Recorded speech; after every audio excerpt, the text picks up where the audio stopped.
surrounding yourself with big thinkers, big doers, big dreamers, because people rub off on you and you are the summation of who you are around.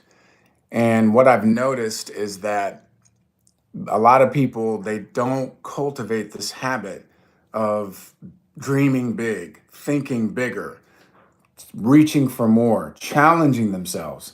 They fall into a familiar pattern of what we would call normalcy, or the mediocre flow of the masses. And the mediocre flow is what empowers and allows for people who are earning $5,000 a month on average. So the average income in America is about 60 grand a year, 5,000 a month. And you have to accept that in order for that to be the average, like that, we call it status quo, because it's static. Static means not moving, there's no movement. Status quo means there's no real growth. It's just a maintaining of a particular level, which is going to be substandard. So think about that.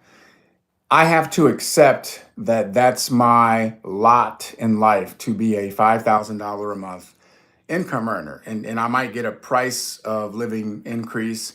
And there may be some deviation, maybe it's 65,000 or 55,000. But there's a reason why that's the average, because most people fall into that rhythm. And that's because you consistently surround yourself with people who think at that level of resignation and routine and habit, and they're not reaching or stretching or having any big goals, dreams, or desires.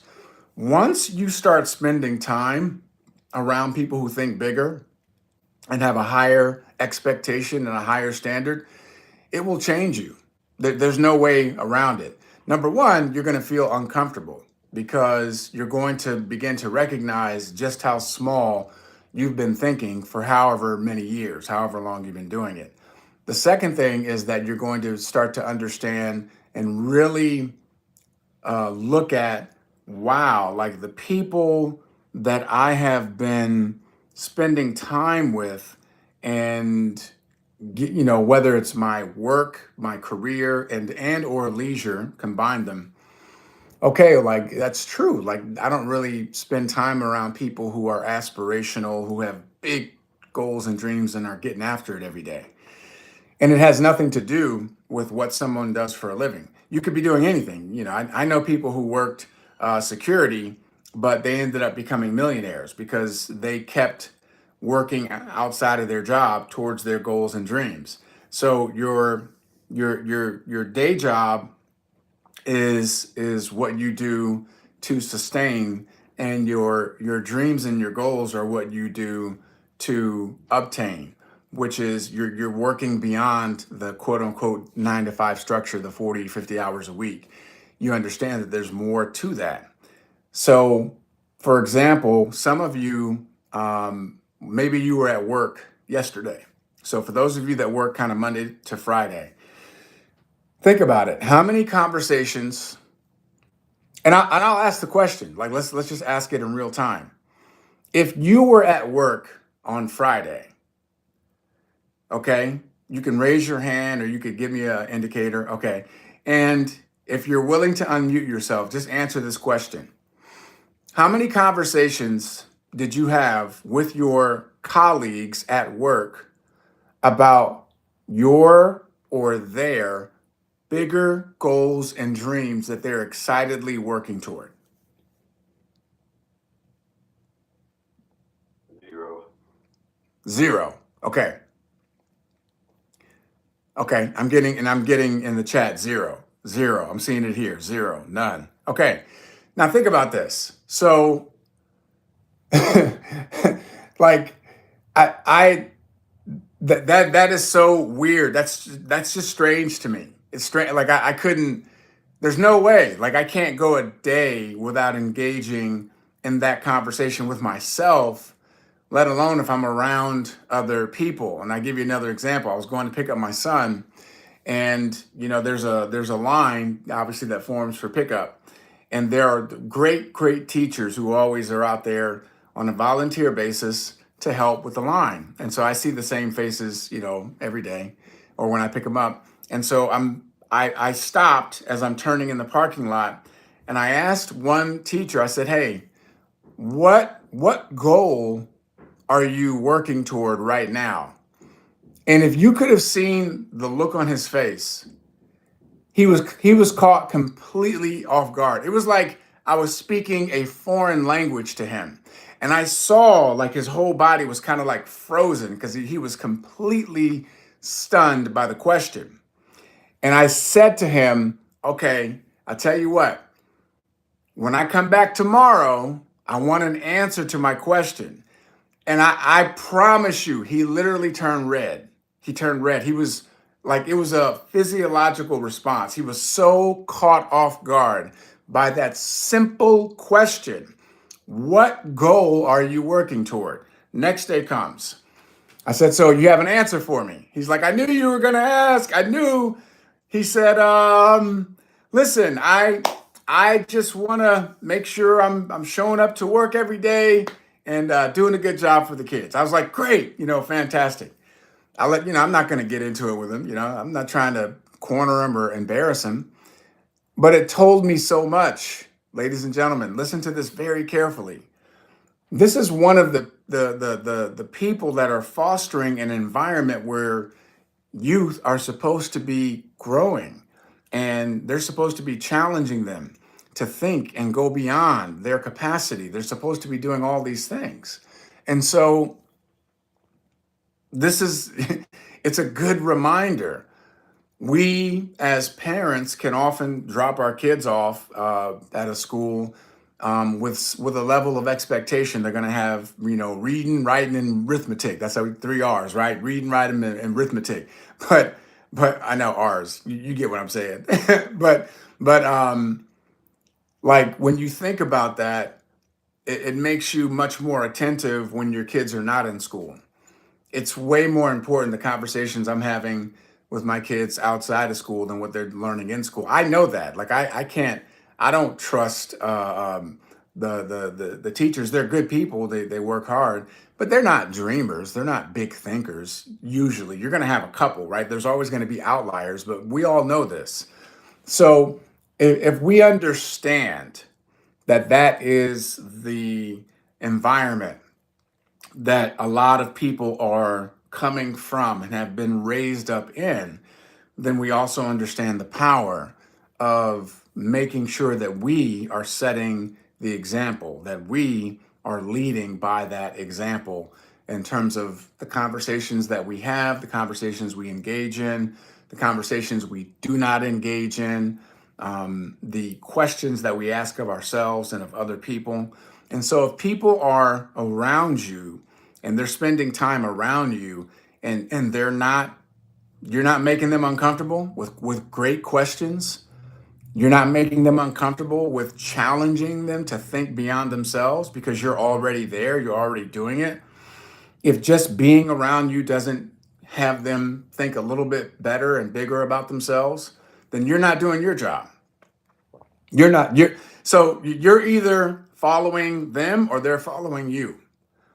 Are you following the mediocre masses? Are you falling in line with everyone else who just doesn't dream, doesn't have big goals?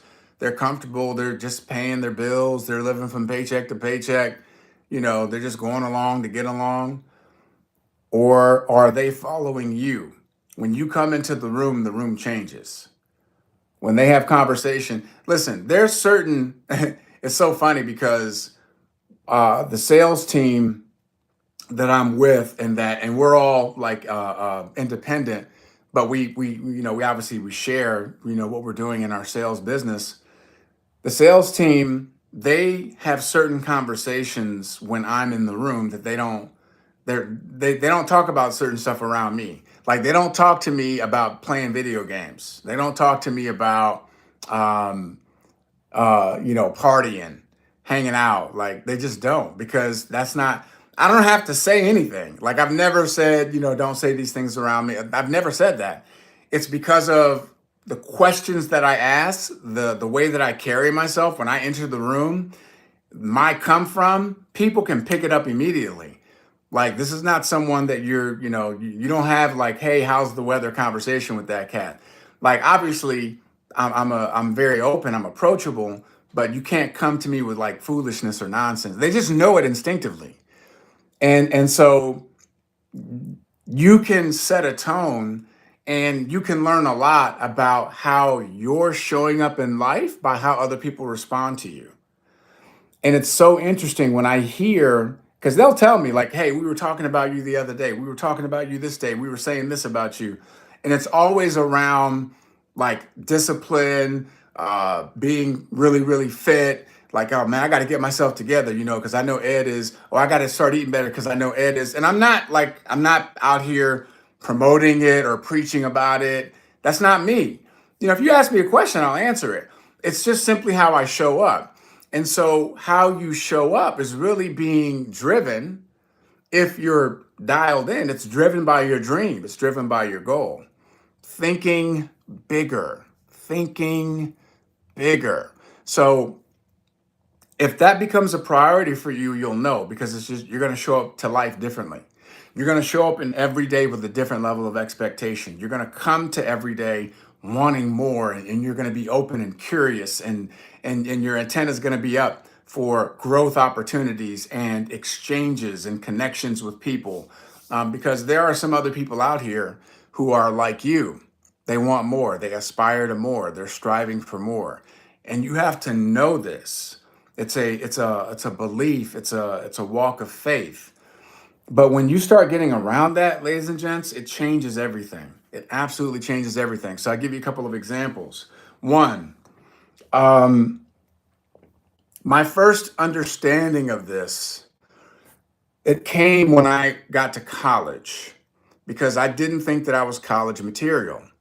And so when I decided that I was going to give myself a chance, that I was going to bet on myself, and there were people that believed in me. Thank God, I was grateful for that. But I was willing to bet on myself. And when I got in an environment where I was literally surrounded by beautiful, brilliant minds, some of the most brilliant minds. I'm talking about, I have classmates that I came out of Morehouse with.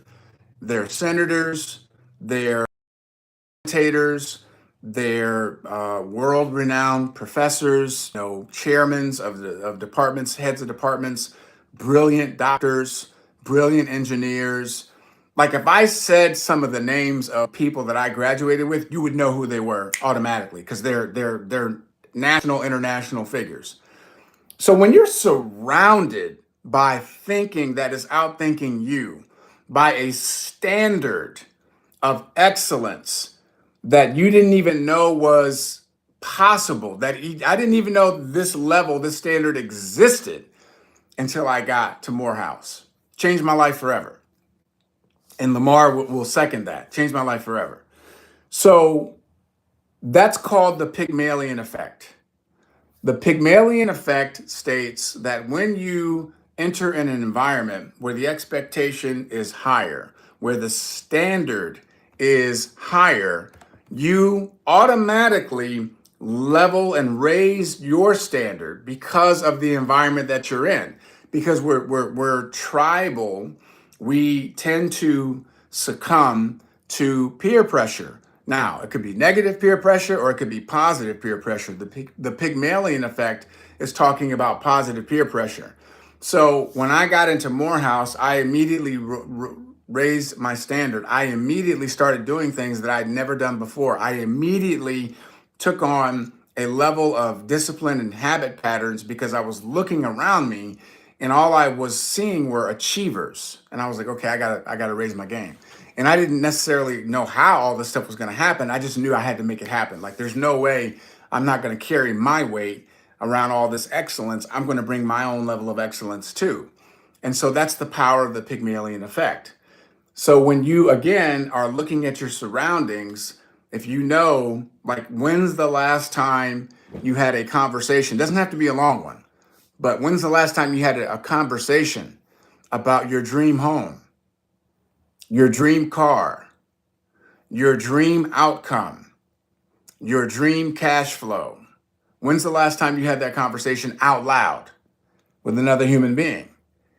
And being a part of this world, this orbit, that has to be a part of your daily talk. It's got and listen, you can ask somebody else. Like it doesn't have to be about, hey, man, I cannot wait until I get my dream home.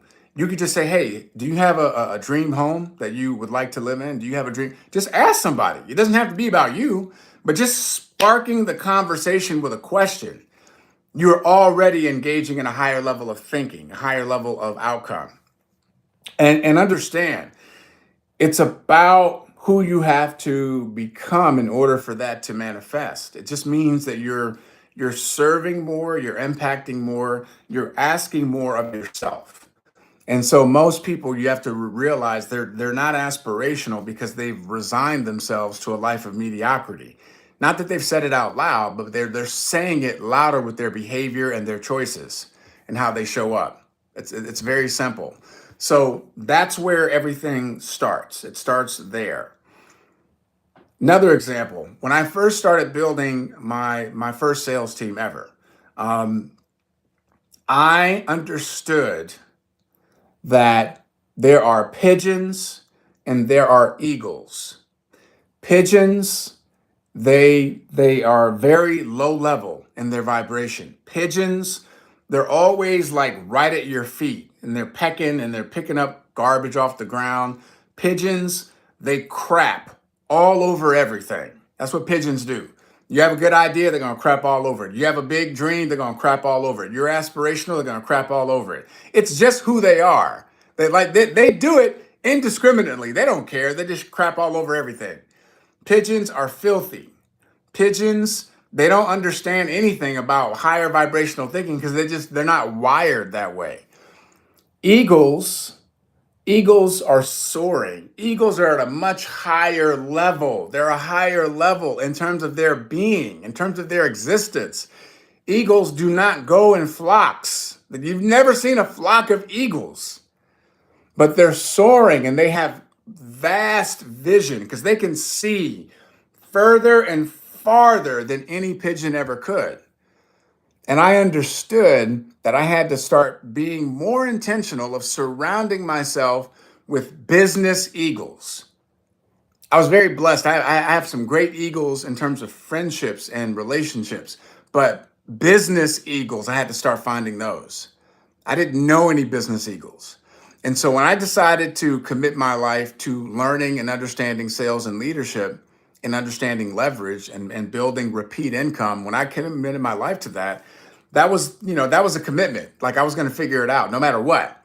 And so identifying eagles was my first order of business. And because I was intentional with identifying eagles, guess what? I was in environments where I was meeting eagles, other eagles. And as soon as I met one, grabbed onto him. I said, tell me your story. Oh, I'm an author. Really? Wow, that's awesome. You're an author. What else? I've been in sales for, 10 years. Wow, that's a long time. What kind of income do you make, if you don't mind me asking? About $50,000 a month. Okay, great. Like, I don't know anybody that's making $50,000 a month.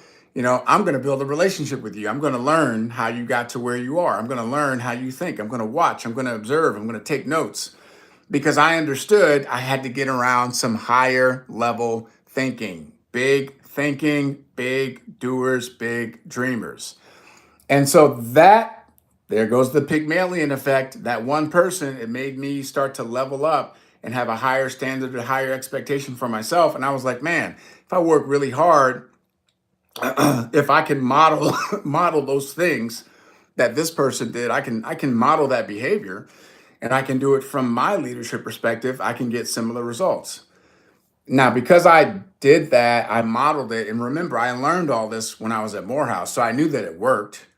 Like, listen, I'm not telling any of you anything that you don't know. You've seen this happen over and over again. Maybe you had a phenomenal coach at some level when you were playing sports, and that coach, because of their standard, they raised your standard, your excellence, your expectation.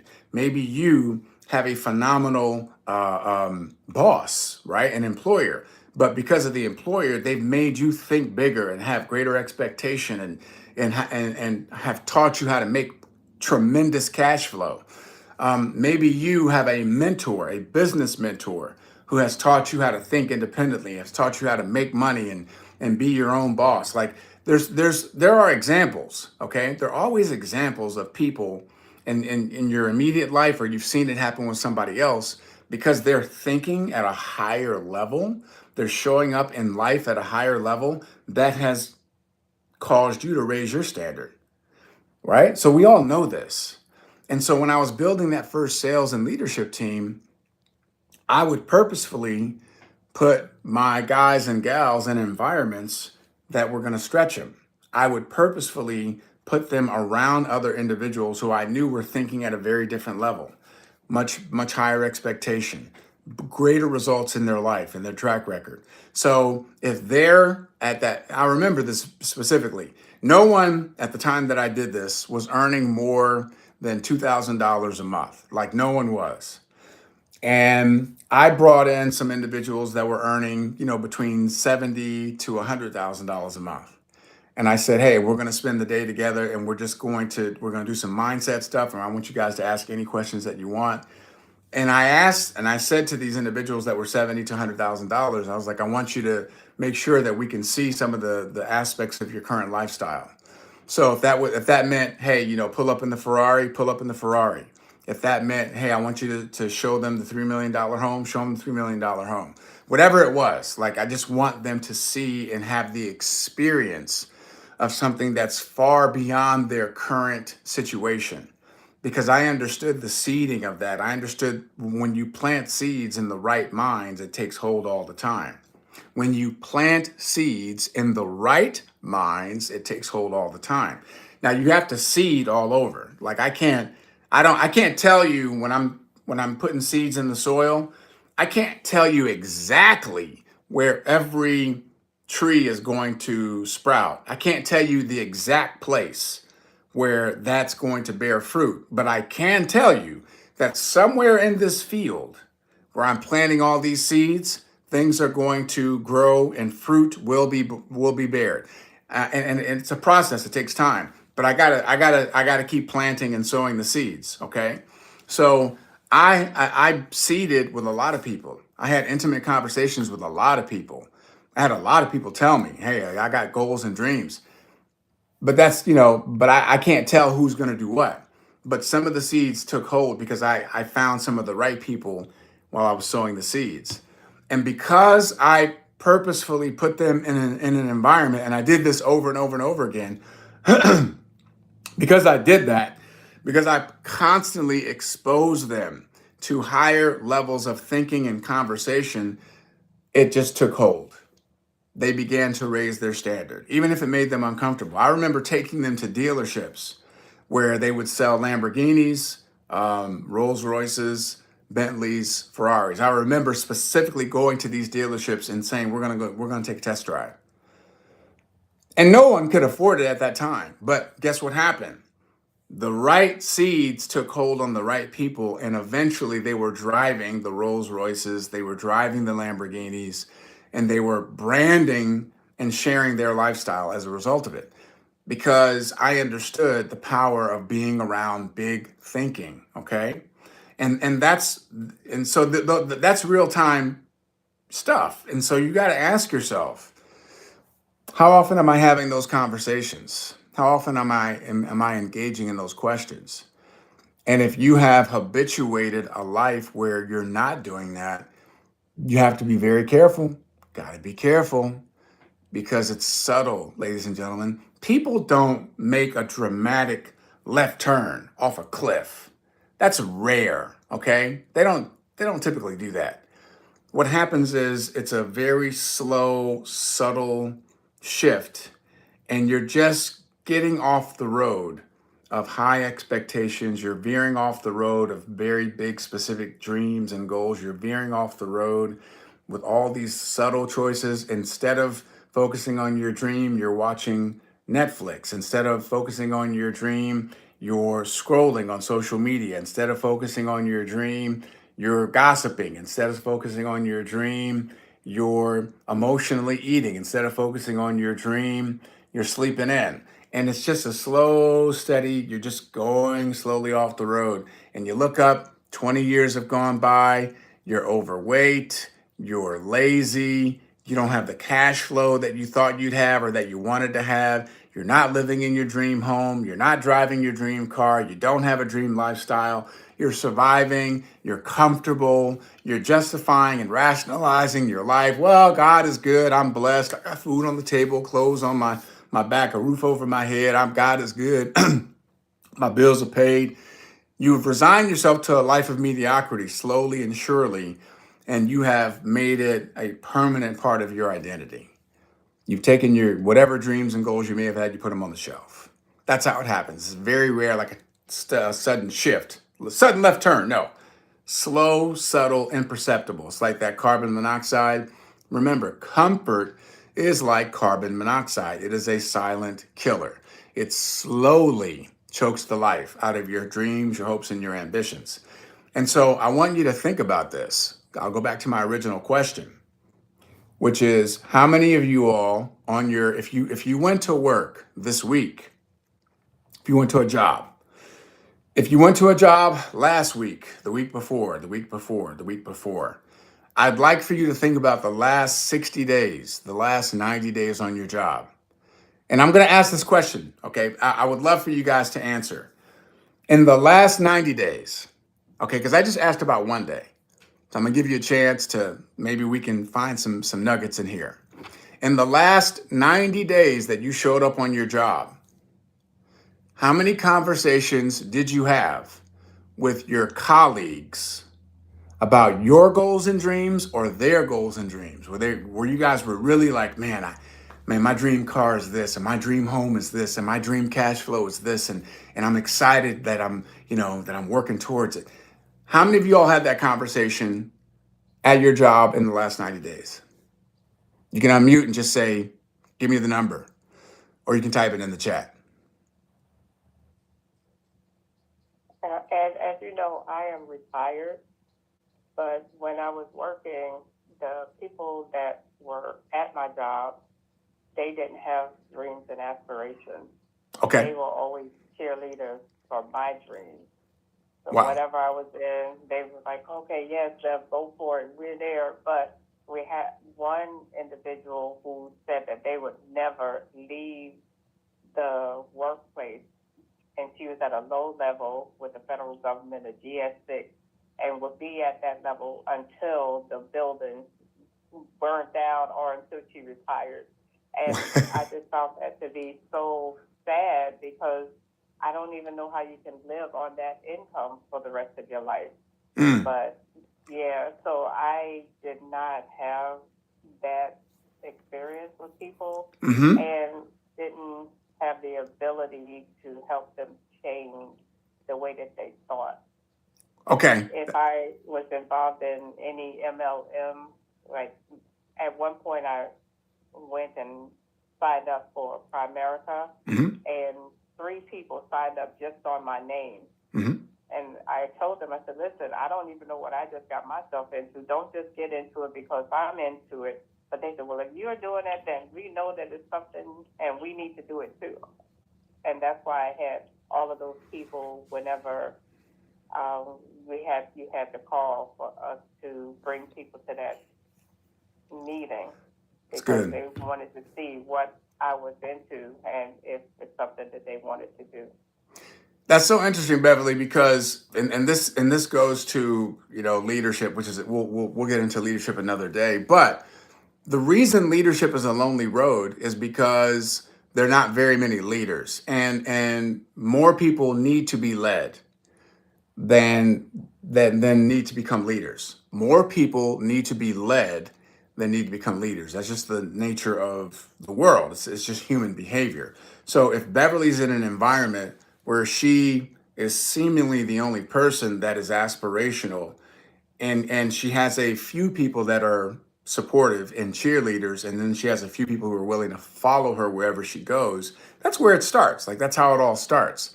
But it means the burden of responsibility is on her shoulders. It means that she has to be willing to carry that load and show up each and every day with the right attitude, the right energy, the right gumption. And she has to get after it every day. And people need to see her doing that, because eventually some of those followers are going to become self sufficient if she's leading them by her example. But that's a burden and that's a weight that most people don't want to carry. And I understand it. Like, leadership's not easy, but leadership, the reason it's one of the highest paid professions in the world is because most people don't want to do it, because it's hard, and because more people need to be led than they do need to become leaders. And that's why it pays the way that it does. But if there's anyone else can give me from 90 days at your job, any of you, because thank you, Beverly, and I'd love to hear, like, just unmute quickly and tell me, how many conversations have you had on your job about big goals, dreams, and how excited you are to get after it? Anybody else? And Yes. I was at a meeting this morning. That's why It's okay. I was a little late jumping on. But I've had no conversations with people at my job about moving up or new ventures. I mean, people talk about vacation Mm-hmm. and with time off, but no conversations about anything bigger than that. I mean, they talk about being worried about getting laid off, but there's no discussions about what to do about it. Wow. Okay. And that's real. Like, I love getting real time feedback because I'm not in these environments. So, I have to go based on you all. Anyone else before we keep it moving? Anyone else can share from their job environment? Or you can type it in the chat, because I see here I can share. Go ahead, Monica. No. And from an HR standpoint, sometimes we try to focus on that when there's a lot of attrition, trying to minimize the visibility of attrition. So at that point, you start having conversations. Well, let's have 90 days conversations with new people, or the mid-year reviews. Mm-hmm. So there is an ongoing conversations. Me having our input on personal development and growth and exposure to our world is interesting, because I always go back to managers and say, what are you doing to develop this person to the next level? And there is never really an answer from these managers, because there isn't, so right now I've been working with upper management in regards to creating development path or growth, because there isn't any. You come in to fill a hole, and technically you can stay there as long as they permit you to, right? So unless someone in a critical position leaves or is threatening to leave, we don't really look at advancement from any others. So for me, in having our community, is very frustrating.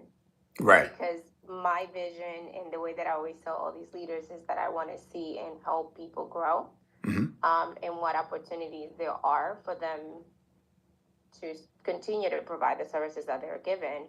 But unfortunately, it's so common to see where people are just treated, as we know, just as a number. And yeah. It's good. Pretty frustrating. Okay. So again, I love, thank you all for giving us like real time example. Here I'm seeing she's like, I've had a few conversations over the 90 days. That's not enough, right?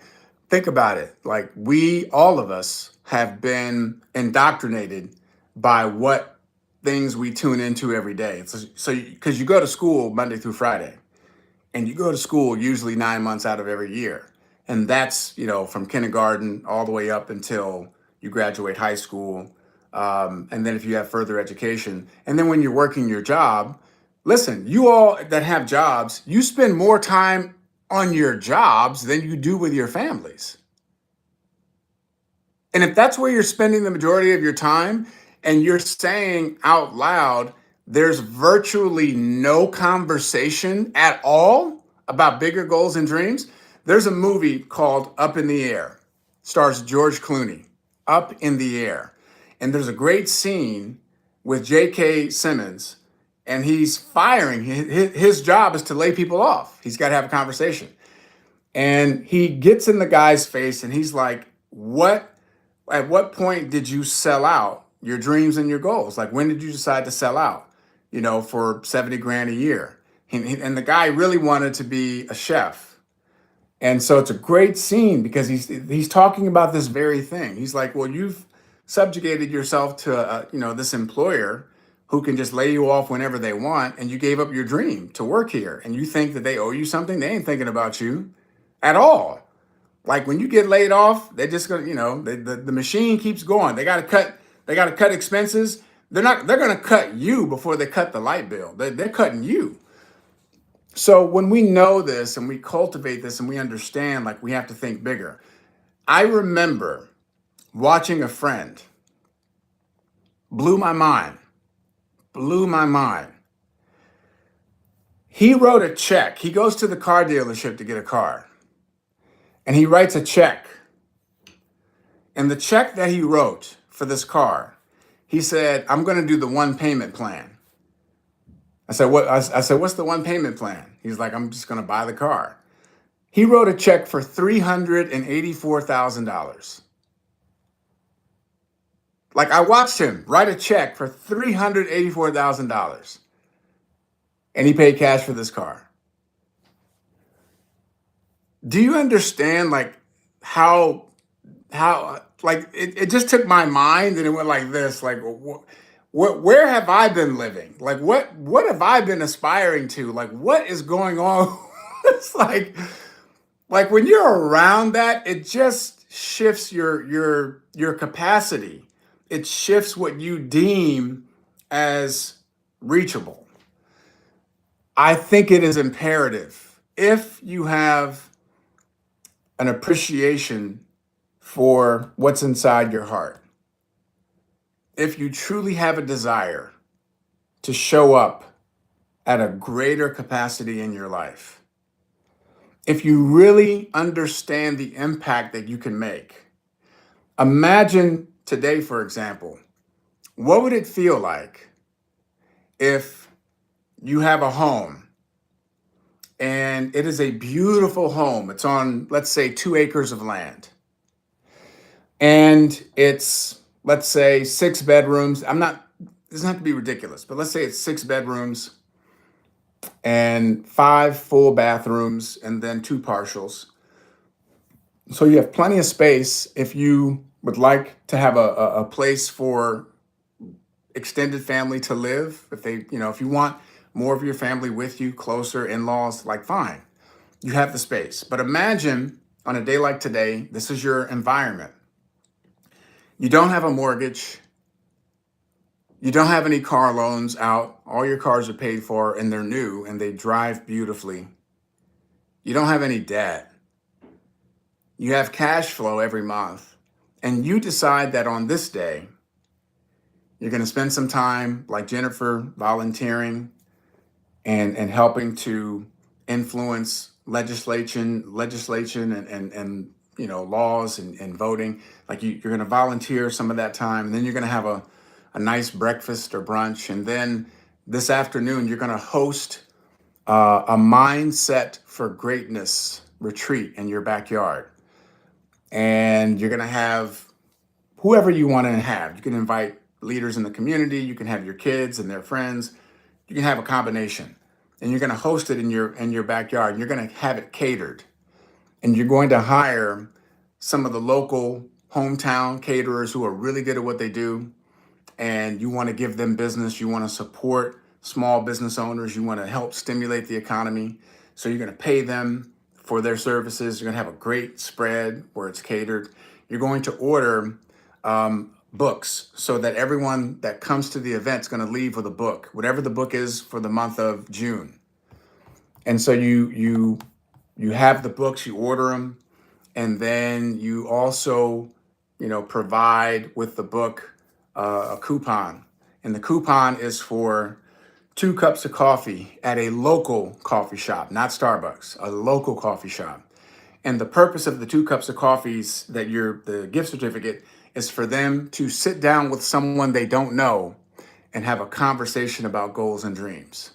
Imagine this is how you spend your Saturday. In addition to whatever activity you have for family, friends, hang out, that's how you spend your Saturday because you have the resources, because you have the cash flow, because you're leading by example.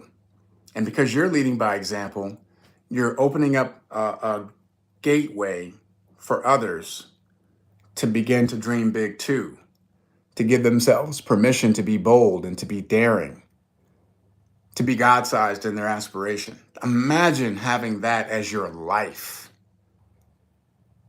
Imagine having that as your life. First time I made any real money in my life, it was I was speaking. And I had never made this much money ever in my life.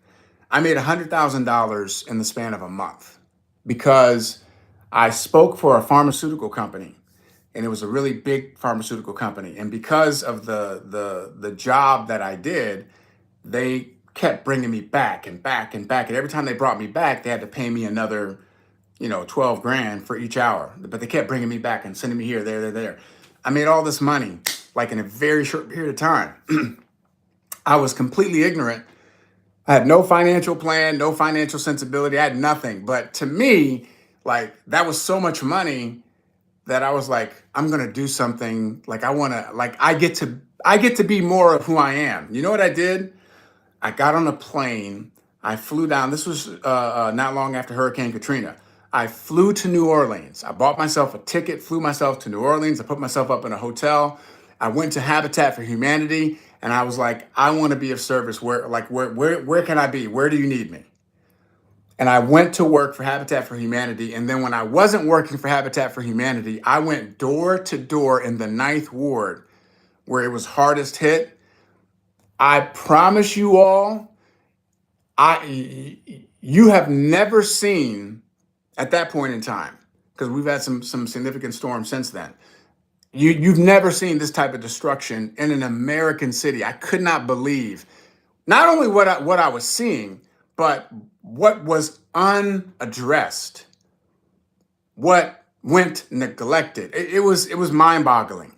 And to go door to door and have conversations with homeowners and people who were flooded out, people who came back, people who are rebuilding, having those conversations, listening to their stories, just being an ear for them as a point of, if I can help to just bring some healing, a little bit of healing, because you got somebody who cares about you, who's willing to sit and listen for as long as you need me to sit and listen.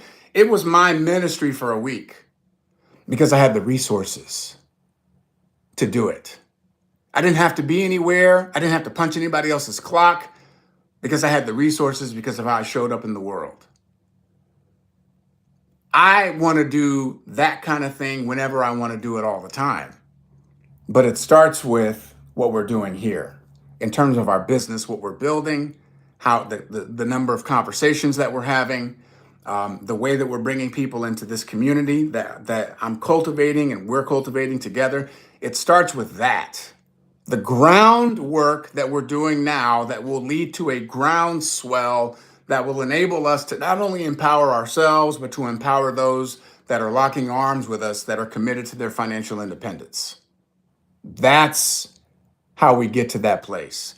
I want you to be massively successful because I know the more successful you are, the more of you the world gets to experience. And if that means, Nadia is painting more and coaching more, I want that. If that means Beverly is coaching more and teaching more, I want more of that. If that means Monica is continuing to build and develop her family while also leading, because she's a phenomenal leader, I want more of that. If Shauna's able to set the tone and really teach a higher level of education, I want more of that. If Jennifer shows up as the leader I know she is, and she's leading more people, I want more of that. If Lamar can take all of his mentoring and coaching skills and put them and combine them with business and build people up, not just mentally, but financially, you can see all of those things happen as a result of what we do here and now with the business. Okay. So I wanted to